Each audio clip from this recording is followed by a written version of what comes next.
Good morning students. আজি আমি তোমালোকৰ ইতিহাসৰ দ্বিতীয় পাঠ ভাৰতীয় জাতীয়তাবাদৰ উন্মেষণ নামৰ পাঠটোৰ বিষয়ে আলোচনা কৰিবলৈ ওলাইছোঁ। তোমালোক সকলোৱে নিজৰ পাঠ্যপুথিখন উলিয়াই লোৱা আৰু ভালদৰে চাই যাবা। এই পাঠটোত মুখ্য আলোচ্য বিষয়সমূহৰ ভিতৰত প্ৰথমতেই আছে ভাৰতীয় জাতীয়তাবাদৰ উন্মেষণত কেইটামান কাৰণে আমাৰ উদগনি যোগাইছিলে। সেই কাৰণকেইটা কি বুলি কৈছে? প্ৰাচ্যত্য শিক্ষা, যাতায়ত, সমাজ সংস্কাৰ আন্দোলনৰ ভূমিকা, বাতৰি কাকতৰ ভূমিকা। আমি এতিয়া প্ৰথমতে পঢ়িব লাগিব যে ভাৰতীয় জাতীয়তাবাদী উন্মেষণত এই কাৰণকেইটাই কেনেকৈ প্ৰভাৱ পেলাইছে। ঠিক আছে, এতিয়া আমি জানিব লাগিব জাতীয়তাবাদৰ উন্মেষণ মানে কি। ঠিক আছে, এতিয়া 1947 চনৰ 15 আগষ্টত আমাৰ ভাৰতবৰ্ষখন স্বাধীন হৈছিলে, হয়নে নহয়? আমি স্বাধীনতা পাইছিলোঁ, কিন্তু এই স্বাধীনতা সংগ্ৰাম অকল আমাৰ এদিনীয়া বা দুদিনীয়া নাছিলে। শ বছৰ আগৰ পৰাই আমাৰ এই সংগ্ৰাম আমাৰ মনত কোনোবাখিনি নহয় কোনোবা এখিনিত চলি আহিছিলে। ঠিক আছে, তোমালোকক মই ইয়াৰ আগৰ লেশ্যনটো যেতিয়া পঢ়ুৱাইছিলোঁ ক্লাছত, তেতিয়া কৈছিলোঁ যে চিপাহী বিদ্ৰোহৰ কথা পঢ়ুৱাওঁতে কৈছিলোঁ যে 1857 চনত যিটো চিপাহী বিদ্ৰোহ হৈছিলে, সেইটো হৈছে আমাৰ ব্ৰিটিছ বিৰোধী প্ৰথম এটা ডাঙৰ আন্দোলন হৈছিলে। তেওঁলোকে তাৰ আগৰলৈকে আমাৰ যিখিনি ভাৰতীয় মানুহ, সেইখিনি মানুহে জনা নাছিলে যে তেওঁলোকৰ মাজত কিমান শক্তি আছে। আমাক ব্ৰিটিছসকলে কেনেকৈ দমন শোষণ কৰি আছে সেই বিষয়ে আমি ভালদৰে অৱগত হোৱা নাছিলোঁ তেতিয়ালৈকে। কিন্তু তেওঁলোকে যেতিয়া 1857 চনত যেতিয়া চিপাহী বিদ্ৰোহ হৈছিলে, তেতিয়া কি হৈছিলে যে আমাৰ প্ৰতিখন দেশৰ প্ৰতিটো প্ৰান্তৰ মানুহ জাগি উঠিছিলে। ঠিক আছে, কিছুমান জেগাৰ বাদ দি বেছিভাগ অঞ্চলৰ মানুহ জাগি উঠিছিলে ব্ৰিটিছৰ বিৰুদ্ধে, এই শোষণৰ বিৰুদ্ধে, এই দমনৰ বিৰুদ্ধে। আমাৰ অসমো তাত ইনভলভ হৈছিলে, আমি পঢ়িছোঁ। গতিকে এইখিনিত এতিয়া কি হয় যে এইখিনিয়ে আমাক কি কৰিছিলে? জাতীয়তাবাদৰ উন্মেষণ হোৱাত সহায় কৰিছিলে, মানে জাগৰণ হোৱাত সহায় কৰিছিলে।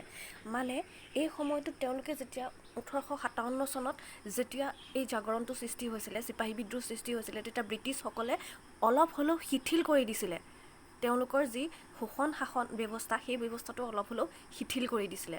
ঠিক আছে, তেতিয়া মানে কি হৈছিলে, এইখিনিত ইংৰাজসকলে যেতিয়া শিথিল কৰি দিছিলে, তেতিয়া আমাৰ ভাৰতীয় মানুহখিনিয়ে অনুভৱ কৰিছিলে যে হয়, আমি পাৰিম। আমি নিজৰ শক্তিটো গমেই পোৱা নাছিলোঁ তেতিয়া, কিন্তু এই আন্দোলনটোৰ পাছত আমাৰ ভাৰতীয় মানুহখিনিয়ে নিজৰ কি কৰিলে, শক্তিটো গম পালে যে আমি একগোট হ'লে তেওঁলোকক ওফৰাব পাৰিম, সেইটো কথা। ঠিক আছে, তাৰ মাজতে কেইটামান ইম্পৰ্টেণ্ট পইণ্ট আছিলে।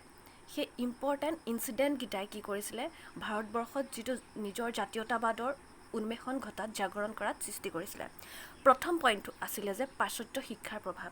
পাশ্চাত্য শিক্ষাৰ প্ৰভাৱ মানে হৈছে পশ্চিমীয়া শিক্ষাই আমাৰ যিখিনি জনসাধাৰণৰ মাজত এই জাতীয়তাবাদৰ উদ্বুদ্ধ কৰাত সহায় কৰিছিলে। কি কৈছিলে যে 19বিংশ শতিকাৰ প্ৰথমাৰ্ধত ইংৰাজ মিছনেৰী আৰু কেইগৰাকীমান চিন্তাশীল ব্যক্তিৰ উৎসাহত ভাৰতীয় শিক্ষা ব্যৱস্থা আধুনিকতাৰ ফালে কি হৈছিলে, অগ্ৰসৰ হৈছিলে। কিমান সময়ত? 19বিংশ শতিকাৰ প্ৰথম অংশত। ঠিক আছে, প্ৰথমে বংগদেশত আৰু পিছলৈ ভাৰতৰ আন ঠাইসমূহত আধুনিক শিক্ষা বিস্তাৰৰ বাবে বিভিন্ন অনুষ্ঠান গঢ় লৈ উঠিছিলে। কেৱল অনুষ্ঠানেই বিভিন্ন ধৰণৰ অনুষ্ঠান, মানে শিক্ষাৰ অনুষ্ঠান বা বিভিন্ন ধৰণৰ অনুষ্ঠান প্ৰতিষ্ঠানসমূহ চৰকাৰী হওক বা বেচৰকাৰী হওক গঢ় লৈ উঠিছিলে। একে সময়তে ব্ৰিটিছ চৰকাৰেও আধুনিক শিক্ষা বিস্তাৰৰ বাবে বিশেষ ব্যৱস্থা হাতত লৈছিলে। আৰু এইটো সময়তে কি কৰিছিলে, ব্ৰিটিছ চৰকাৰখনে আধুনিক শিক্ষাসমূহ বিস্তাৰৰ বাবে বিশেষ ব্যৱস্থা হাতত লৈছিলে। আমি এটা কথা বহুত গম পাইছিলোঁ যে ইংৰাজী শিক্ষাৰ প্ৰচাৰ কি কাৰণে কৰিছিলে। তেওঁলোকৰ মূল উদ্দেশ্য আছিলে যে তেওঁলোকৰ যিটো খ্ৰীষ্টান মিছনেৰী, সেই খ্ৰীষ্টান মিছনেৰী প্ৰচাৰৰ কাৰণে তেওঁলোকে ইংৰাজী শিক্ষাৰ প্ৰৱৰ্তন কৰিছিলে আমাৰ ভাৰতত। কিন্তু এইটো উল্টাকৈ মানে আমাৰ কাৰণে ভাল হৈছিলে ইংৰাজী শিক্ষা প্ৰচাৰটো বা পাশ্চাত্য শিক্ষা প্ৰচাৰটো। এতিয়া চোৱা কেনেকৈ আমাৰ ভাৰতলৈ পাশ্চাত্য শিক্ষা আহিছিলে। 1835 খ্ৰীষ্টাব্দত গভৰ্ণৰ জেনেৰেল পৰিষদৰ আইনৰ সদস্য তথা শিক্ষা সমিতিৰ সভাপতি সেইটো সময়ত কোন আছিলে? Lord Macaulay. ঠিক আছিলে, তেওঁ কি কৰিছিলে যে ইংৰাজী ভাষাৰ মাধ্যমে পশ্চিমীয়া শিক্ষা ব্যৱস্থা প্ৰৱৰ্তনৰ তেওঁ পৰামৰ্শ আগবঢ়াইছিলে। তেওঁ কৈছিলে যে ইংৰাজী ভাষাৰ মাধ্যমেৰে আমি পশ্চিমীয়া শিক্ষা দিম, মানে তেওঁলোকৰ যিটো পশ্চিমীয়া শিক্ষা আছিলে সেইটো ইংৰাজী ভাষাৰ মাধ্যমেৰে দিম বুলি কৈছিলে। ঠিক আছে, এই পৰামৰ্শ ভিত্তিত 1844 খ্ৰীষ্টাব্দৰ পৰা কোম্পানীৰ চৰকাৰে আধুনিক শিক্ষা প্ৰৱৰ্তনৰ যোজা চলাইছিলে। তেওঁলোকে এইটো পৰামৰ্শ মানি পেলাই 1844 খ্ৰীষ্টাব্দৰ পৰা কোম্পানীৰ যি চৰকাৰে আধুনিক শিক্ষা প্ৰৱৰ্তনৰ যোজা চলাই দিছিলে। আৰু 1854 খ্ৰীষ্টাব্দত চাৰ্লছ উড হয়তো তোমালোকে নামটো শুনিছা।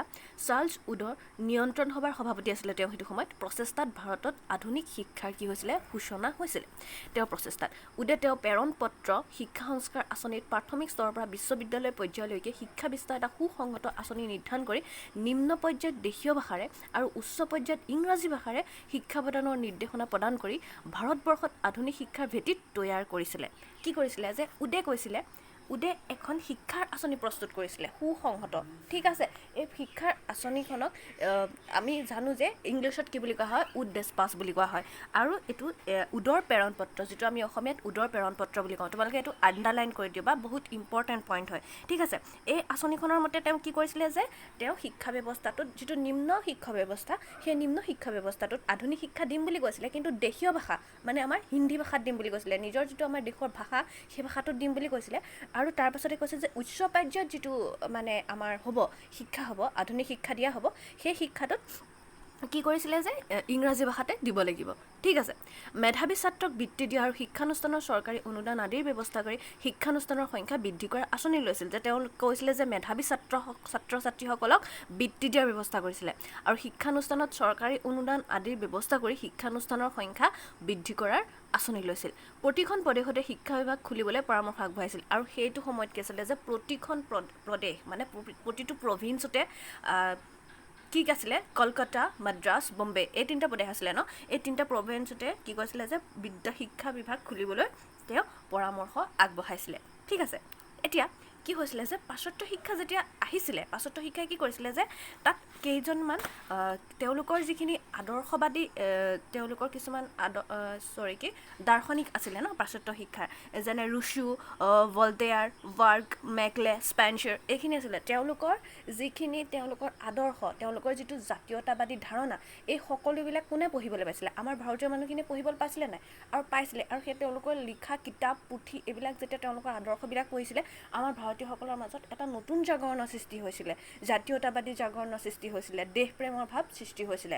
ঠিক আছে, আৰু তেতিয়া সেই বস্তুটোতে আমাৰ ভাৰতবৰ্ষীয় জনসাধাৰণৰ মাজত জাতীয়তাবাদটো উন্মেষণ হোৱাত সহায় কৰিছিলে। ঠিক আছে, তাৰপিছতে কলিকতাৰ কি হৈছিলে যে কলিকতাত গঢ়ি উঠা শিক্ষিত সমাজখনৰ পৰাই প্ৰথম জাতীয় চেতনাৰ বিকাশ ঘটিছিল।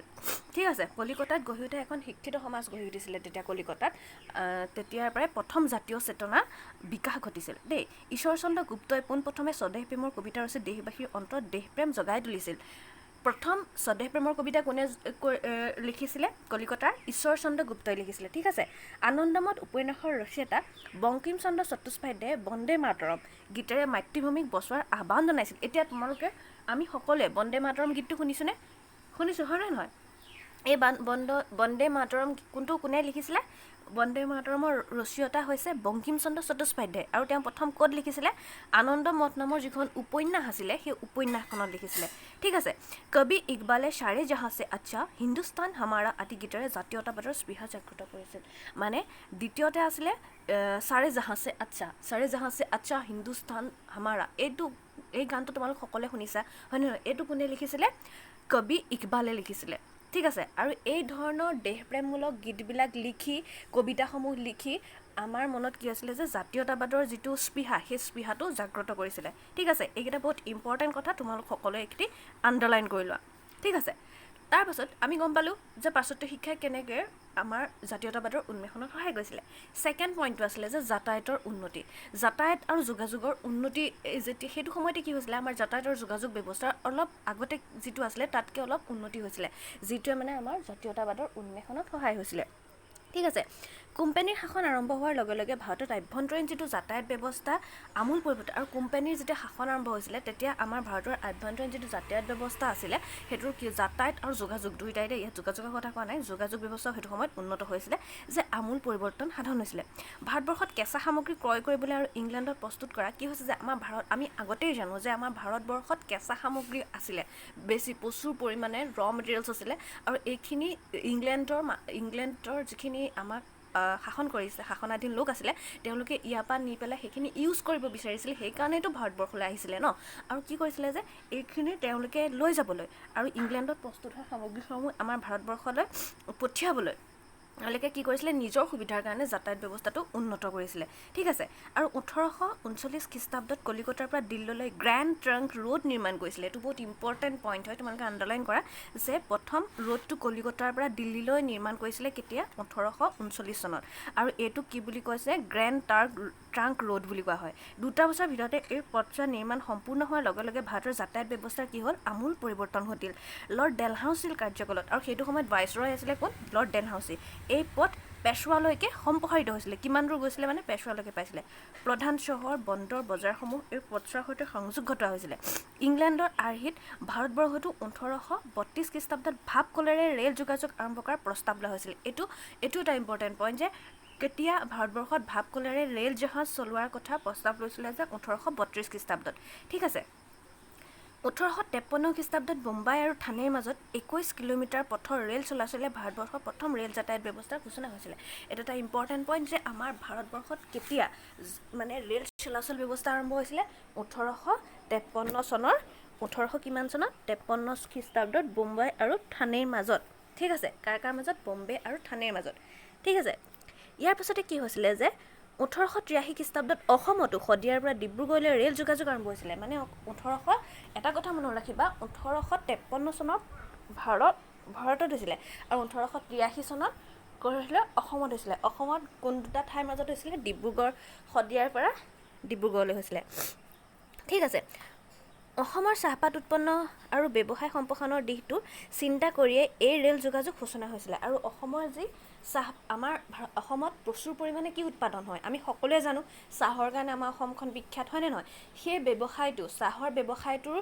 সুচল কৰিবৰ কাৰণে এই যোগাযোগ ব্যৱস্থা মানে ৰেল চলনা আৰম্ভ হৈছিলে ঠিক আছে এই দুটা বহুত ইম্পৰ্টেণ্ট পইণ্ট মনত ৰাখিবা ভাৰতবৰ্ষত হৈছিলে 1853 চনত আৰু অসমত হৈছিলে 1883 চনত কি হৈছিলে আৰু ভাৰতবৰ্ষত হৈছিলে কোন দুটা জেগাৰ মাজত বোম্বাই টু থানে আৰু অসমত হৈছিলে শদিয়াৰ পৰা ডিব্ৰুগড়লৈ বহুত ইম্পৰ্টেণ্ট কথা মনত ৰাখিবা তাৰ পাছতে হৈছিলে 1839 খ্ৰীষ্টাব্দত কলিকতা আৰু ডায়মণ্ড হাৰ্বাৰৰ মাজত বেচৰকাৰী খণ্ডত প্ৰথম